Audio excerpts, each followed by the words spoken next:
Hello tout le monde, bon nouvelle vidéo, nouveaux objectifs là pour les jours qui viennent.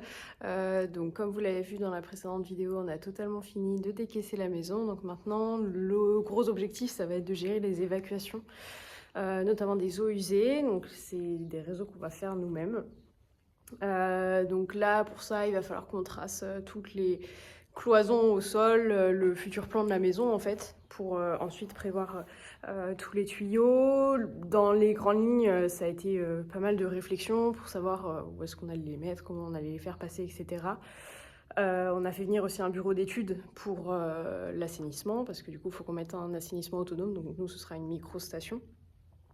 Mais voilà, il fallait savoir où est-ce qu'elle allait être dans la maison pour avoir la sortie générale des eaux usées et ensuite faire le réseau intérieur. Tout en sachant qu'il faut toujours avoir une pente minimum de 2 degrés sur tous les tuyaux.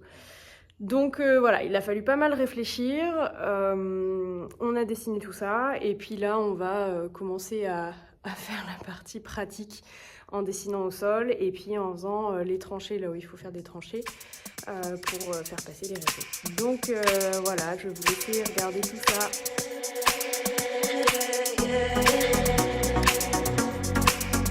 Donc là, pour vous expliquer un petit peu plus comment on fonctionne, donc à chaque fois on a la même méthode. Selon nos plans, on prend différentes mesures pour pouvoir tracer au sol les futures cloisons. Là par exemple c'est des toilettes, donc on a tracé les cloisons, on a tracé l'emplacement de la porte.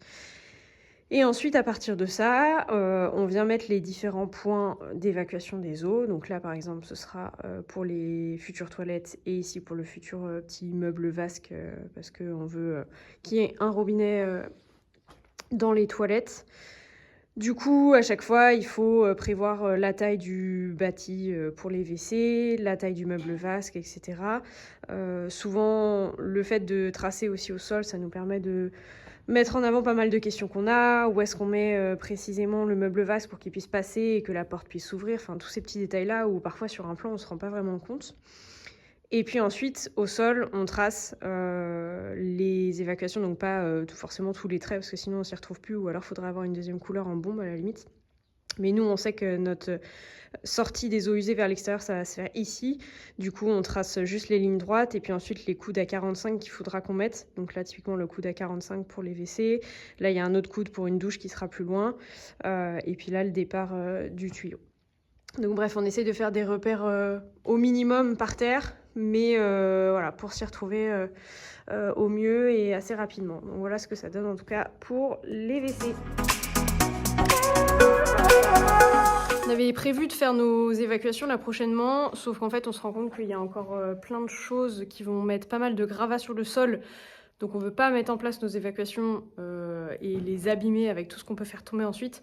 Donc il y a notamment le ciment sur les murs de l'étable qu'il va falloir qu'on pique. Et puis tous les plafonds qu'on veut virer, donc les solives. Mais avant de pouvoir virer les solives, il faut qu'on stabilise des bouts de charpente. En fait, il faut qu'on mette en place des tirs en métallique pour remplacer certains morceaux, enfin pièces de bois qui sont totalement mité et pourri. Donc on va faire ça et ensuite on pourra passer aux évacuations.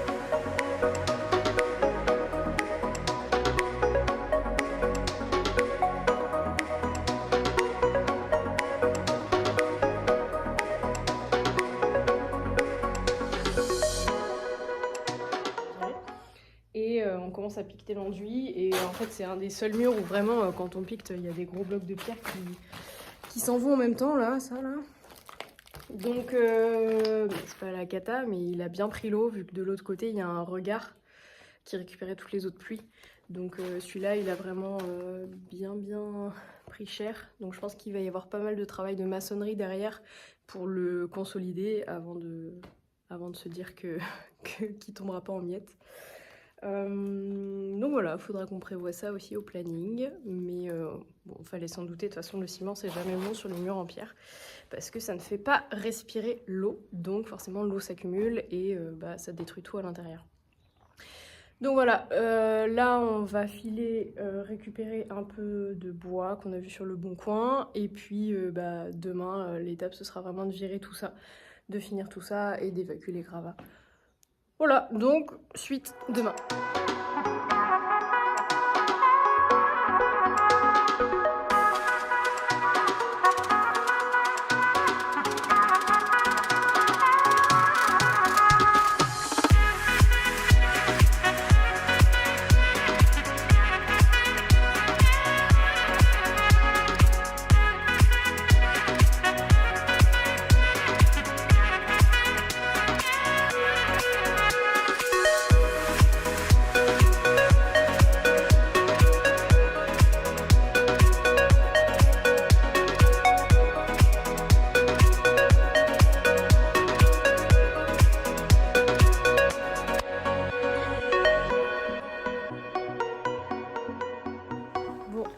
bonne nouvelle du jour.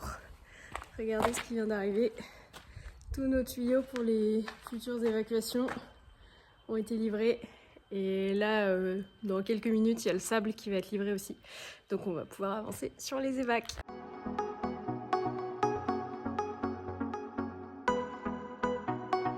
Bon bah c'est bon, on est allé chercher, on a récupéré, on est allé chercher aujourd'hui nos pièces métalliques ici, qui vont composer en fait les tirants en remplacement de ces fermes là qu'on voit derrière moi.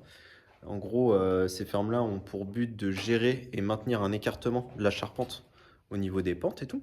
Donc c'est juste un morceau de bois. Et là on vient les remplacer avec des équerres métalliques et des grandes barres métalliques qu'on va venir assembler en lieu et place, pour permettre de renforcer la charpente une fois qu'on aura découpé ces morceaux de bois. Donc voilà, il nous reste encore quelques ajustements pour les, on va dire les dimensionner pour chacun des emplacements précis.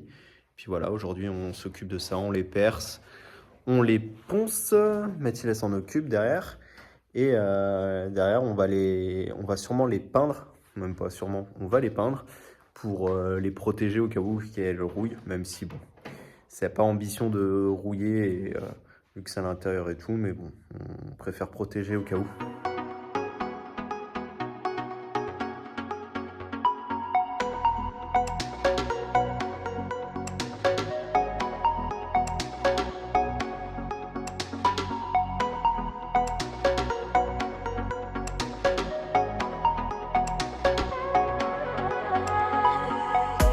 Ça y est, on a posé ce tirant-là en premier, ce tirant-là ensuite.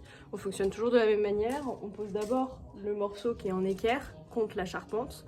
Donc au niveau, avec le laser qu'on s'est placé là, on a mis le laser et on pose notre équerre au niveau du laser. Et ensuite, on vient boulonner la pièce centrale pour maintenir l'écartement entre les deux pans de charpente. Voilà. Ça se fait bien, et Xavier, pour s'aider, on a designé des petites cales qu'on peut visser ou dévisser pour mettre plus ou moins haut, et ça nous permet de mettre la charpente, enfin le tirant juste au niveau du laser avant de le fixer.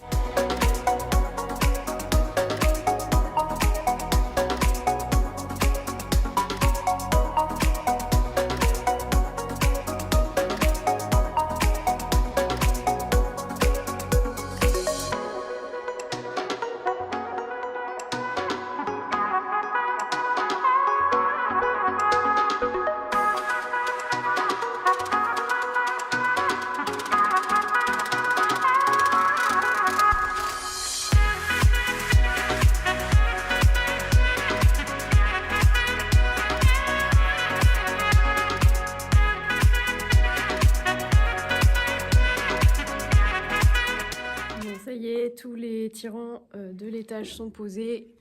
Tchac. Ce matin, on a mis les deux derniers. Enfin, Xavier a mis les deux derniers. Moi, j'ai pas fait grand chose.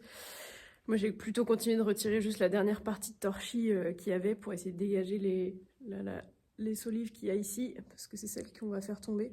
On a déjà fait tomber celle-ci hier, parce que pour le coup, on les a sciées le long du mur. Et elles sont juste posées sur la partie sommier, donc on a pu les dégager.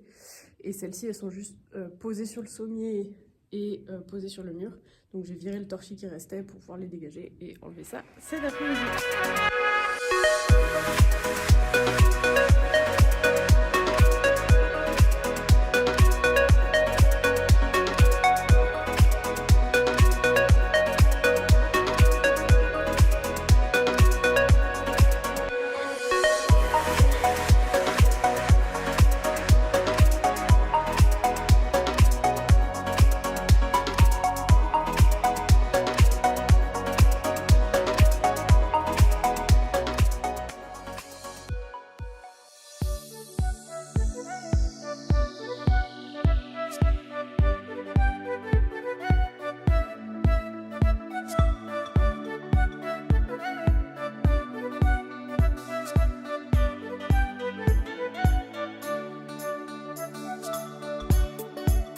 Ça y est, on a retiré toutes les solives. Globalement, ça nous a pris 3 jours entiers. Donc, une journée pour retirer le salon, une journée pour retirer toutes les solives de la partie intermédiaire et une journée pour les tables.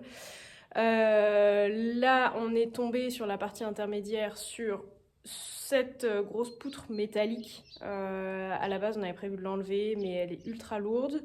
Donc là la question c'est est-ce qu'on refait tous nos plans de plancher pour l'intégrer et ne pas avoir à la retirer, ou alors est-ce qu'on la coupe en plein de petits morceaux à la scie sabre et est-ce qu'on la bazarde. On va réfléchir à ça et on va voir ce qu'on en fait. Du coup, c'est la fin de ce 3e épisode.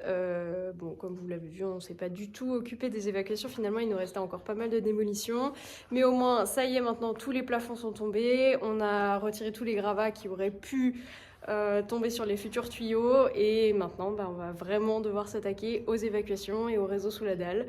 Donc, ça fera l'objet du prochain épisode. Donc, n'hésite pas à t'abonner si tu veux voir la suite du chantier. Mettre un j'aime ou un petit commentaire pour nous soutenir. Et puis, on se dit à bientôt dans une prochaine vidéo. Salut!